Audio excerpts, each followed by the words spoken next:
The Peak District holds a Roman secret, a lost Roman town based on lead mining. It had its own company and 31 lead pigs from the district have been found.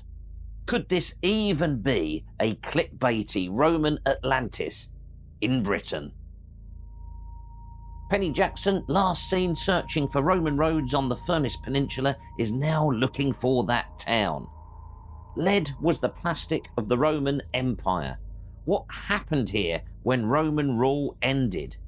Is Lutudarum buried beneath a town that has survived up to the current day?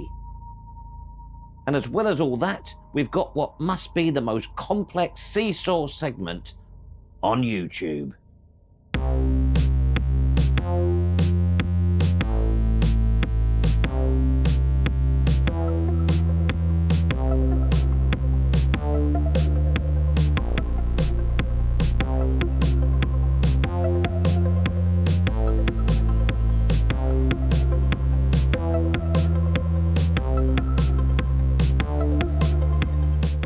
So how do we know there was a place called Lutudarum? We actually have written sources for this. Firstly, there is the Ravenna Cosmography, which is one of the few written records of place names in Roman Britain. And it mentions somewhere called Lutudarum. The context for it suggests that it is somewhere in South Derbyshire, but we don't know exactly where. The other bit of written evidence is that there are chunks of lead called lead pigs. They're not shaped like pigs, they're more rectangular, that have been found in this area. And these have been stamped with the place that they were made, which has various variants of it from LUT to the full Lutudarum, which means that that was the nearest civitas capital, quite a large Roman town. But we don't know where it is. Here's the latest from the Roman Roads Research Association for the region. Roman roads in this district seem to be hotly contested. They've got Margary's M71A route running here, whereas he was a little bit more over that way there. It's the Roman road from Derby to Buxton. Penny advises there's a suspected spur off of this road to Wirksworth and another route here, the Chariot Way, along with many other potential Roman B roads relating to the lead mining, presumably. But this is not a Roman roads video, so we'll avoid that can of hot potatoes.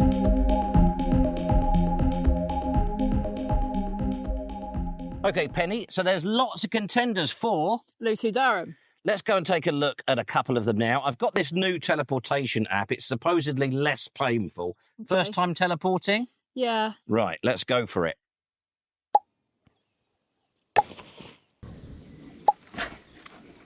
Right, Penny, we're now at the exciting one. This is the Roman Atlantis, isn't it, of Roman Britain, Carsington Reservoir. Why, and I believe this has been, in more recent years, a real strong contender for Lutudarum. What's the story here? So, this site is exciting because we do actually know for a fact that there is a large Roman building at the bottom of the reservoir. There were some significant excavations around 1980, and they did find a large villa that was consistent with some sort of very high status settlement. It's a bit of a pity, isn't it, Penny, that there's a reservoir on top of it here? Well, although it does make it harder to study now, it does actually have an advantage that because there was a fairly recent major construction project there, there was also a large commercial dig there. And this is actually how we know about quite a lot of archaeology in the country. Community digs are brilliant when they can happen. They're usually very underfunded and hard to do anything big. But when there's a large engineering project, that's where the real money is in archaeology. So when this reservoir was built in the 80s and 90s, they were able to fund a large dig, much bigger than anything that Wirksworth Archaeological Society is likely to have been able to fund, to see what's down there. So now, in terms of the finds, I understand that there was some lead pigs, and I think some lead sheets, some signs of actual lead extraction and as a lead well. phallus. And a lead phallus, of course, yes. What a shame that's underwater. I think they've probably got it out somewhere. Yeah, they must have got the phallus out somewhere. You know, it's okay, it's a moderately sized building, a small collection of buildings. It doesn't look like a town, does it? No. So what it looks like is a high status country villa. So Some people believe that it does show that Lutudarum was right there, but there is also a reasonable argument that this actually proves it wasn't there, because there are people who, well, people today, if they're very rich, will often like a nice country estate somewhere. Does that perhaps also support the idea of Wirksworth, because that is literally just down the road, isn't it? It's certainly compatible with it. It would be a good location for a country estate that is near to but not quite in Wirksworth. So it probably would have been built with the money from Lutudarum, but the actual industrial town itself may have been a couple of miles away. So it is believed that there is a significant Roman road running just a few metres over there. Now, this is part of a hotly contested debate about the Roman roads of Derbyshire. Did it go through Carsington or did it go through Wirksworth? Now, my view is it went through both at different times, but I think there is a very strong case that at some point there was a Roman road running through this site. Oh. This is St Mary's Church, and its antiquity is taken by some as evidence of late Roman era Christian continuity, i.e. this is Lutudarum. Anglo-Saxon carvings go back to the 700s. There's a charter of 835, and the survival here of the clip-in custom, the ancient clip-in custom as per Painswick in the Cotswolds. Subject to who you listen to, it is either on or close to the junction of major Roman roads, and at the time of Doomsday, it had the largest population in the region. I've seen an interesting photo from the 1950s showing a circular something or other in the ground. It's all been built over now, but at that time it was speculated that that was an amphitheatre. Are we any closer to understanding that? Well, it certainly would be very interesting if that did turn out to be an amphitheatre, because the Roman lead mining town in Charterhouse, where we have the opposite situation where we know where it is, but we don't know what it was called, they have found an amphitheatre. Yes, absolutely. Yeah. So if there did turn out to be an amphitheatre here, that would be very significant evidence. It would seal the deal. It would. I actually think that the existence of the straight road doesn't disprove Lutudarum being here at all. It actually indicates that there was something here that developed after the initial invasion that was so big it was worth diverting the main road for, or making a significant branch off it. There are places where roads got either diverted or branched off to go to because they were that important, but they weren't important during the invasion. They were there because of industry later, and a lead mining town is industry later. Right, Penny, I'm going to go and do the Wirksworth Stone. Don't forget your hat. Here we have the Wirksworth Stone, which dates to anywhere between 700 to 900 AD. Kerf, in 1945, felt that this displayed some late Romano-British influence in its design. I can't say I particularly see that myself. However, it does play a part in this intoxicating idea that the Romano-British held out here for a very long time after 410. And it does feel like an extraordinarily large and grand church for what is now such a small place.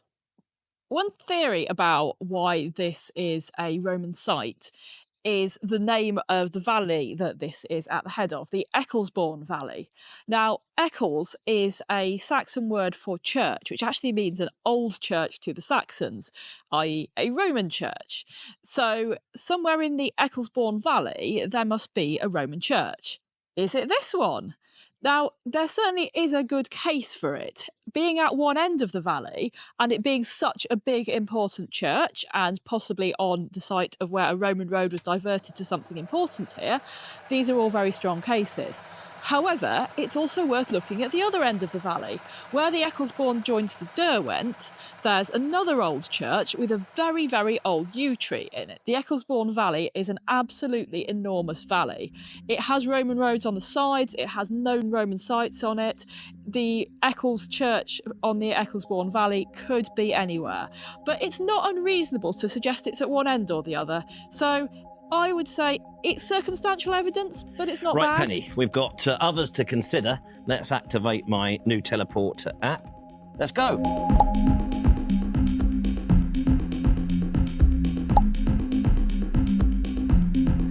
Right, Penny, so where are we now? We're just south of a village called Winster, which is quite an interesting name because place names ending S-T-E-R often mean that there was some sort of Roman fort or camp there. And we don't yet know of one in Winster, but it's near quite a lot of strongly suspected Roman activity and locations. Is this a Roman road that we're on now? Confirmed? It's not confirmed, but it is suspected. It really stands out to me on maps of the area. You can see it running for a couple of miles in a dead straight line. On some documents, it's referred to as the Chariot Way. So I'm not the only one who thinks this, but if you just look at it, how can it not be a Roman road? And there seems to be sort of lots of lumps and bumps in the fields around us. Is this ancient lead mining? Yes, it certainly is lead mining. How ancient is probably quite variable, as this area has been mined for a very long time, possibly back to Roman times, but it is believed to have been mined over hundreds of years, if not thousands. And we are on an agate as well, aren't we, which is good. It certainly seems like one. And you want to have a little look down here, I think. Yes. The road that we're on here is very straight for a long way, which is your classic Roman road. But what's a bit less well known is that when Roman roads reached very steep hills, they didn't just go straight down the hill in a straight line. They did hairpin bends in some zigzag sections, and there is what looks an awful lot like that down the hill over there. Well, let's go and take a look to it then. Yeah. Right then, Penny, is this a Roman zigzag that we're looking at? What do you reckon? Well, it could be. So this section that goes along here is pretty much in line with the road which in that direction goes to Winster, and straight in that direction goes to Wirksworth. It is narrower than a Roman road. I would not expect a major Roman road to be this narrow, but as I mentioned, this has been a significant mining area for hundreds, if not thousands of years. So if it has been used since Roman times, it's likely to have been modified. It's also not impossible that there was some sort of rail track here to do with mining. So there are a variety of possible explanations, but I do find it very interesting that there is such a straight line from Winster to Wirksworth. The point where the road actually zigzags is about here.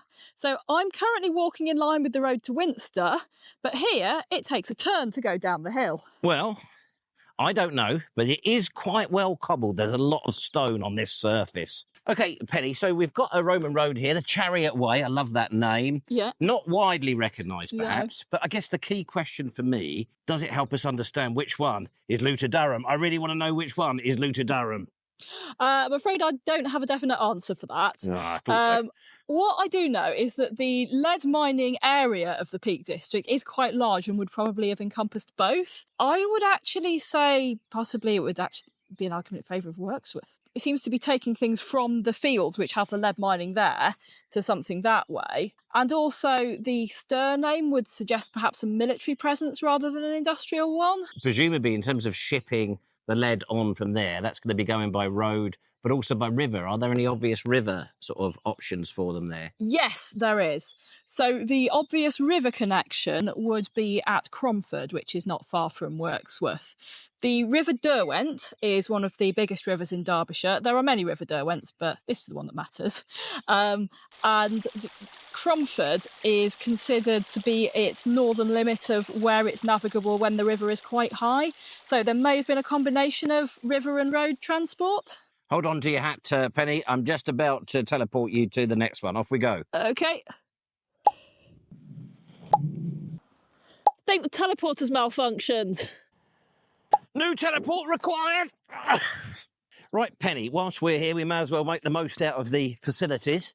How many years is it since you've done one of these? I can't remember. You ready? Yeah. Go. Right. More than most people think. So we're in Lee, which Yes. is one of your wild cards Yes. suggestions, isn't it? I don't think it's sort of widely accepted, is it? No, I basically just thought that the name looked interesting, especially the Doomsday Book variant. Because it could easily become lead. Yes, and there are also more signs of possible Roman roads not far from here. So just outside of Lee, there's the shrunken village of Dethick, which nearby has roads that used to be called things like High Street Lane in the last few hundred years, although street has been deleted from the modern versions of the names. And there's lots of other contenders, isn't there? I mean, Matlock is one, isn't it, that seems to get dismissed. Why do people dismiss Matlock? It's right in the centre of the region, isn't it? Yeah, Yeah, well, actually, all of them are a bit on the edge of the lead mining fields, but you would expect that because of access to the River Derwent. Matlock has been dismissed by some people because of its recorded Saxon origins, but that doesn't actually disprove there was an earlier Roman town. As I've mentioned before, Derby has origins as a Saxon town, but also there was an older Roman town about a mile north. So, do you think we're ever going to settle this? Are we ever going to find this place? I would like to think we are, but the way it's going to be settled is sadly not going to be by filming YouTube videos. It's by archaeological digs. Well, let's hope so. And if you hear of that happening, let us know and we will return. Shall I stop this now? Yeah.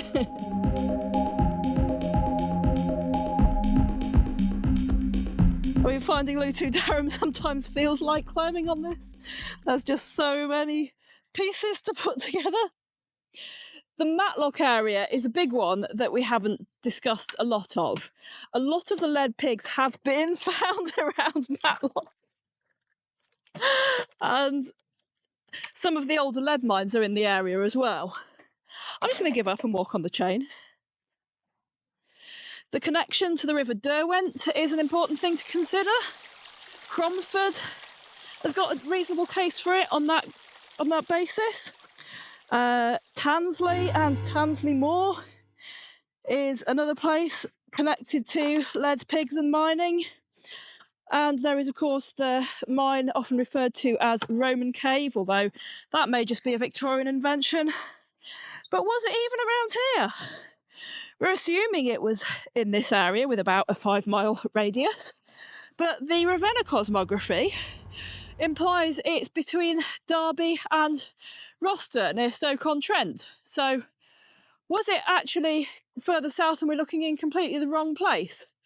The thing is, we've only recently started finding roads in that area. So maybe as we explore them more, we'll find it somewhere completely unexpected. Penny has undertaken extensive investigations into the search for Lutudarum, or Lutudaran, as the Ravenna cosmology has it.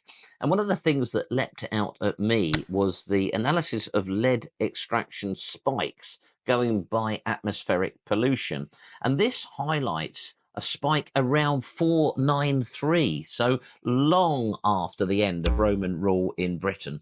And it has been proposed that this may coincide with the reign of Theodoric, who was attempting to rebuild the fragments of the fallen Western Roman Empire. So did he call for lead from the Peak District at that time? And was there still a cooperative Romano-British enclave here to supply? And possibly even, did that hold out until 616 and the Battle of Chester? I'd just like to thank everybody for watching. Please do subscribe to the channel if you like this stuff and aren't subscribed. It helps to get the channel out there. And thanks, of course, as ever, to our amazing members of the Institute of Amateur Antiquarians. Now, I couldn't end the video without giving Penny the opportunity to enjoy the latest Roman joke from our scriptwriter, Jim Murray. I've got a text just come through, so it must be the end of the video. Yes, it's Jim Murray. Have you been enjoying his jokes? Yes. They've been great, haven't they? He did write for Frankie Howard, you know. Yeah. Right, here's Jim's joke for this week. Why did the Romans hate it when the price of fuel went up? I don't know. Why did the Romans hate it when the price of fuel went up? Because it would impact on their hyper cost of living. See you next week.